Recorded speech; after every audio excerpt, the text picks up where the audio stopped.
Daily news പ്രഭാത വാർത്തകൾ നിങ്ങൾക്കായി അവതരിപ്പിക്കുന്നത് KSFE. ഹെങ്കോ റിസർച്ച് സെന്ററിലേക്ക് സ്വാഗതം. ഇത് പുള്ളിക്കാരന്റെ ഗിഫ്റ്റാ. 4 വാഷിൽ ഫെയ്ഡായി. ശരിക്കും സങ്കടമായി. നിങ്ങൾക്ക് വേണ്ടത് റെവല്യൂഷൻ ആണ്. പുതിയ ഹെൻകോ മാറ്റിക്. ഇതിന്റെ നാനോ ഫൈബർ ലോക്ക് ടെക്നോളജി ഇഴകളെ ലോക്ക് ചെയ്യുന്നു, തുണികളെ ഫേഡ് ആവാതെ സൂക്ഷിക്കുന്നു. പ്രൂഫ് മെഷീൻ ഫിൽറ്റർ നോക്കൂ. ഇനി ഇഴകളും പൊട്ടില്ല, സങ്കടവുമാവില്ല. ഹെൻകോ മാറ്റിക് വെറും വാഷ് അല്ല, കെയർ. നമസ്കാരം, ഞാൻ പ്രവീജ വിനീത്. ഡെയിലി ന്യൂസിന്റെ പ്രഭാത വാർത്തകളിലേക്ക് സ്വാഗതം.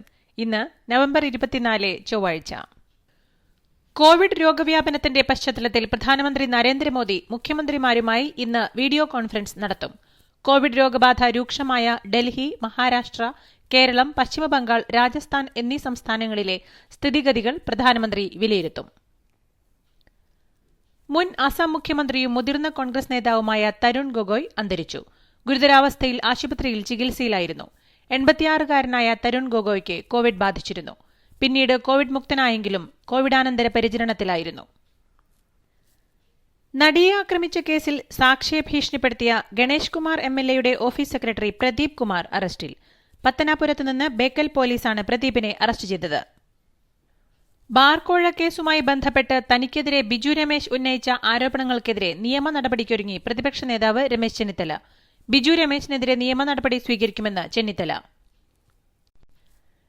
രാഷ്ട്രീയ കക്ഷികളോ സ്ഥാനാർത്ഥികളോ ഏതെങ്കിലും പൊതുസ്ഥലമോ സ്വകാര്യ സ്ഥലമോ പരസ്യങ്ങൾ സ്ഥാപിച്ചോ മുദ്രാവാക്യങ്ങൾ എഴുതിയോ വികൃതമാക്കിയതായി പരാതി ലഭിച്ചാൽ അവ ഉടൻ നീക്കം ചെയ്യാൻ ജില്ലാ തെരഞ്ഞെടുപ്പ് ഉദ്യോഗസ്ഥൻ നോട്ടീസ് നൽകണമെന്ന് സംസ്ഥാന തെരഞ്ഞെടുപ്പ് കമ്മീഷണർ വി ഭാസ്കരൻ. കേരളത്തിൽ ഇന്നലെ 35,659 സാമ്പിളുകൾ പരിശോധിച്ചതിൽ 3,757 പേർക്ക് കോവിഡ്-19 സ്ഥിരീകരിച്ചു. കോവിഡ് ബാധിച്ച് ഇന്നലെ 22 മരണം. ഇതോടെ ആകെ മരണം 2071. ഇന്ന് രോഗം സ്ഥിരീകരിച്ചവരിൽ 76 പേർ സംസ്ഥാനത്തിന് പുറത്തുനിന്നും വന്നവരാണ്. 3,272 പേർക്ക് സമ്പർക്കത്തിലൂടെയാണ് രോഗം ബാധിച്ചത്. 377 പേരുടെ സമ്പർക്ക ഉറവിടം വ്യക്തമല്ല. 32 ആരോഗ്യപ്രവർത്തകർക്കാണ് രോഗം ബാധിച്ചത്. രോഗം സ്ഥിരീകരിച്ച് ചികിത്സയിലായിരുന്ന 5,425 പേരുടെ പരിശോധനാഫലം നെഗറ്റീവായി. ഇതോടെ 64,166 പേരാണ് രോഗം സ്ഥിരീകരിച്ച് ഇനി ചികിത്സയിലുള്ളത്. കോവിഡ് ബാധിച്ചവരുടെ വിവരങ്ങൾ ജില്ല തിരിച്ച്.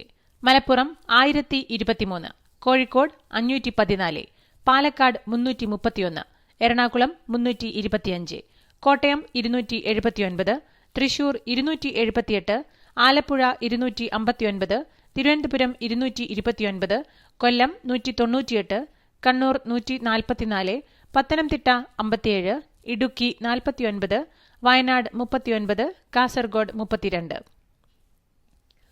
സംസ്ഥാനത്ത് ഇന്നലെ 4 പുതിയ ഹോട്ട്സ്പോട്ടുകൾ. 7 പ്രദേശങ്ങളെ ഹോട്ട്സ്പോട്ടിൽ നിന്നും ഒഴിവാക്കി. ഇതോടെ സംസ്ഥാനത്ത് ആകെ 556 ഹോട്ട്സ്പോട്ടുകൾ. ഈ രാക്ഷസ കൊതുകുകൾ ഇത് എപ്പോൾ എത്ര വരുമെന്ന് ആർക്കറിയാം. അതിനാൽ അവതരിപ്പിക്കുന്നു മാക്സോജീനിയസ് ഓട്ടോമാറ്റിക് മെഷീൻ. ഇത് കൊതുകുകൾ സാധാരണ വരാറുള്ള സമയമനുസരിച്ച് അറ്റാക്ക് അല്ലെങ്കിൽ പ്രൊട്ടക്ട് മോഡിൽ ഓട്ടോമാറ്റിക്കലി ഷിഫ്റ്റ് ആയിക്കൊണ്ടിരിക്കുന്നു. അതായത് ലിക്വിഡ് വേസ്റ്റ് ആകുന്നില്ല. ഇനി ഇടയ്ക്കിടയ്ക്ക് എഴുന്നേറ്റ് നോ മോഡ് ചേഞ്ച്. ഇന്ത്യ വിശ്രമിച്ചോളൂ. Maxo Genius automatic intelligent protection. 4 സംസ്ഥാനങ്ങളിൽ നിന്ന് മഹാരാഷ്ട്രയിലേക്ക് യാത്ര ചെയ്യുന്നതിന് RT-PCR പരിശോധനയിൽ നെഗറ്റീവാണെന്ന റിപ്പോർട്ട് നിർബന്ധം. ഡൽഹി, രാജസ്ഥാൻ, ഗുജറാത്ത്, ഗോവ എന്നിവിടങ്ങളിൽ നിന്ന് വിമാനമാർഗവും ട്രെയിൻ മാർഗവും മഹാരാഷ്ട്രയിൽ എത്തുന്നവർക്കാണ് കോവിഡ് പരിശോധന നിർബന്ധമാക്കിയത്. സന്തോഷ് ഈപ്പനെതിരെ പ്രതിപക്ഷ നേതാവ് രമേശ് ചെന്നിത്തല ക്രിമിനൽ കേസ് നൽകും. ഐഫോൺ പ്രതിപക്ഷ നേതാവിന് നൽകിയെന്ന പ്രസ്താവന പിൻവലിക്കാത്തതിനെതിരെയാണ് കേസ്. ഇന്റർനാഷണൽ ഫിനാൻസ് കോർപ്പറേഷനിൽ നിന്ന് വായ്പയെടുക്കുന്ന നടപടിയുമായി കിഫ്ബി മുന്നോട്ട്. 1,100 കോടി രൂപ എടുക്കാൻ ജൂൺ 30-നാണ് തീരുമാനിച്ചത്. രാജ്യത്തിനകത്തുനിന്ന് വാങ്ങുന്ന വായ്പയായതിനാൽ RBIയുടെ അനുമതി വേണ്ടെന്ന് കിഫ്ബി. തദ്ദേശ സ്വയംഭരണ തെരഞ്ഞെടുപ്പിലേക്കുള്ള LDF പ്രകടന പത്രിക പുറത്തിറക്കി. വികസനത്തിന് 1 വോട്ട്, സാമൂഹ്യ മൈത്രിക്ക് 1 വോട്ട് എന്നാണ് തെരഞ്ഞെടുപ്പ് മുദ്രാവാക്യം. ക്ഷേമ പദ്ധതികൾക്കാണ് പ്രകടന പത്രിക കൂടുതൽ പ്രാധാന്യം നൽകിയിരിക്കുന്നത്. കൂടുതൽ തൊഴിലവസരങ്ങൾ സൃഷ്ടിക്കുമെന്നും LDF അവകാശപ്പെടുന്നു. 2 ചിഹ്നം ജോസ് കെ മാണിക്ക് അനുവദിച്ചതിനെതിരെ PJ ജോസഫ് നൽകിയ ഹർജിയിൽ സ്റ്റേ ഇല്ല. ചിഹ്നം ജോസ് കെ മാണിക്ക് അനുവദിച്ച ഉത്തരവ് സ്റ്റേ ചെയ്യണമെന്ന ആവശ്യം കോടതി തള്ളി. പോപ്പുലർ ഫിനാൻസ് തട്ടിപ്പ് കേസ് CBI അന്വേഷിക്കും. കേന്ദ്ര സർക്കാർ ഹൈക്കോടതിയെ അറിയിച്ചതാണ് ഇക്കാര്യം. പോപ്പുലർ ഫിനാൻസ് കമ്പനിക്കെതിരെ രജിസ്റ്റർ ചെയ്ത 1368 കേസുകളും സിബിഐ ഏറ്റെടുക്കും. കേസ് സിബിഐക്ക് വിട്ട് കഴിഞ്ഞ സെപ്റ്റംബർ 24-ന് സംസ്ഥാന സർക്കാർ ഉത്തരവ് പുറപ്പെടുവിച്ചിരുന്നു. തമിഴ് സിനിമയിലെ ഹാസ്യതാരമായിരുന്ന തവസി അന്തരിച്ചു. 60 വയസ്സായിരുന്നു. ക്യാൻസർ ബാധിച്ച് ഏറെ നാളായി ചികിത്സയിലായിരുന്നു തവസി. കോമഡി, നെഗറ്റീവ് റോളുകളിൽ ഏറെ ശ്രദ്ധിക്കപ്പെട്ടിരുന്ന നടനായിരുന്നു അദ്ദേഹം. മധുരയിലെ ഒരു സ്വകാര്യ ആശുപത്രിയിൽ വെച്ചാണ് അന്ത്യം. ഇന്ത്യൻ കോർപ്പറേറ്റുകൾക്ക് ബാങ്കിംഗ് മേഖലയിൽ വൻതോതിൽ നിക്ഷേപം നടത്താനും ബാങ്കുകളുടെ പ്രൊമോട്ടർമാരാകാനും അനുവാദം നൽകണമെന്ന റിസർവ് ബാങ്ക് ആഭ്യന്തര സമിതിയുടെ ശുപാർശയെ വിമർശിച്ച് രഘുറാം രാജൻ രംഗത്ത്. രാജ്യത്തെ കോർപ്പറേറ്റ് ഹൌസുകൾക്ക് ഇന്ത്യൻ ബാങ്കിംഗ് സംവിധാനത്തെ വിട്ടുകൊടുക്കുന്ന നടപടിയാണിതെന്ന വിമർശനവുമായി നിരവധി സാമ്പത്തിക വിദഗ്ധരാണ് രംഗത്ത് എത്തിയിരിക്കുന്നത്. നീ ഇതുവരെ നിന്റെ ബാർ മാറ്റിയില്ലേ? എച്ചിൽ പാത്രങ്ങളിൽ ബാക്ടീരിയ 19 മിനിറ്റിൽ 700% വളരുന്നു. പുതിയ ആന്റി ബാക്ടീരിയ എക്സോയിൽ ഇഞ്ചിയുണ്ട്. സൈക്ലോസാനിന്റെ പവറിനൊപ്പം ഇനി ഇഞ്ചിയുടെ ഗുണങ്ങളും. അതായത് ബാക്ടീരിയയുടെ മേൽ ഡബിൾ ആക്രമണം. Exo family, healthy family. From Jyothy lab. BJP നേതാവ് സുൽഫിക്കർ ഖുറേഷി വെടിയേറ്റ് മരിച്ചു. ദില്ലിയിലെ നന്ദ് നഗരിയിലാണ് സംഭവം. സുൽഫിക്കറിനോട് വ്യക്തിവൈരാഗ്യമുള്ള സംഘം ബിജെപി നേതാവിന് നേരെ വെടിയുതിർക്കുകയായിരുന്നു. ഹുംലയിൽ നേപ്പാളിന്റെ ഭൂമി ചൈന കയ്യേറിയെന്ന വിവരം പുറംലോകത്തെ അറിയിച്ചതിന്റെ പേരിൽ താൻ ഭീഷണി നേരിടുന്നുവെന്ന് വ്യക്തമാക്കി നേപ്പാളി കോൺഗ്രസ് പാർലമെന്ററി പാർട്ടി നേതാവ് ജീവൻ ബഹാദൂർ ഷാഹി. തനിക്ക് എന്തെങ്കിലും സംഭവിച്ചാൽ അതിന്റെ ഉത്തരവാദി ചൈന ആയിരിക്കുമെന്നും അദ്ദേഹം പറഞ്ഞു. ഇന്ത്യയിൽ ഇന്നലെ 37,410 കോവിഡ് രോഗികൾ. മരണം 481. ഇതോടെ ആകെ മരണം 1,34,254 ഇതുവരെ 91.77 ലക്ഷം പേർക്ക് രോഗം സ്ഥിരീകരിച്ചു. രാജ്യത്ത് നിലവിൽ 4.37 ലക്ഷം രോഗികൾ. 86.03 ലക്ഷം പേർ രോഗമുക്തി നേടി.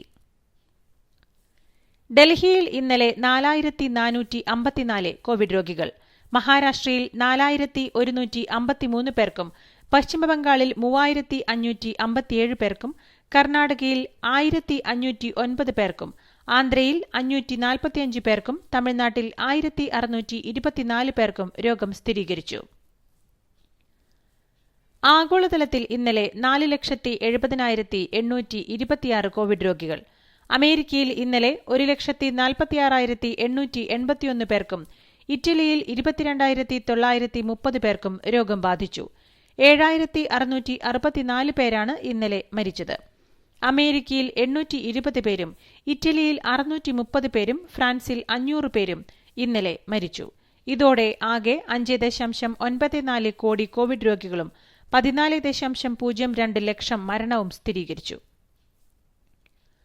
ഓക്സ്ഫോർഡ് യൂണിവേഴ്സിറ്റിയുമായി ചേർന്ന് വികസിപ്പിക്കുന്ന കോവിഡ്-19 വാക്സിൻ 90% വരെ ഫലപ്രദമാണെന്ന് ഔഷധ നിർമ്മാണ കമ്പനി ആസ്ട്രാസെനക.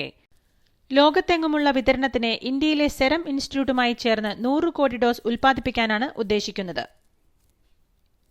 യുഎഇയിലെ കമ്പനികളിൽ വിദേശ നിക്ഷേപകർക്ക് മുഴുവൻ ഉടമസ്ഥാവകാശവും നൽകാൻ ഉത്തരവിട്ട് UAE president Sheikh Khalifa bin Zayed al Nahyan. സ്വദേശികളെ സ്പോൺസർമാരാക്കേണ്ടതിന്റെ ആവശ്യകത ഇതോടെ യുഎഇ ഒഴിവാക്കി. ISLൽ ഇന്നലെ നടന്ന മത്സരത്തിൽ ഒഡീഷ എഫ്സിയെ എതിരില്ലാത്ത 1 ഗോളിന് പരാജയപ്പെടുത്തി ഹൈദരാബാദ് എഫ്സി. 35-ാം മിനിറ്റിൽ പെനാൽറ്റിയിലൂടെ ക്യാപ്റ്റൻ അരിഡാനെ സെന്റാനയാണ് ഹൈദരാബാദിന്റെ വിജയ ഗോൾ നേടിയത്. ഇതോടുകൂടി ഇന്നത്തെ ഡെയിലി ന്യൂസ് പ്രഭാത വാർത്തകൾ സമാപിക്കുന്നു. ഡെയിലി ന്യൂസിനുവേണ്ടി വാർത്തകൾ വായിച്ചത് Praveeja Vineeth. The Daily News.in വാർത്തകൾ വിരൽ തുമ്പിൽ.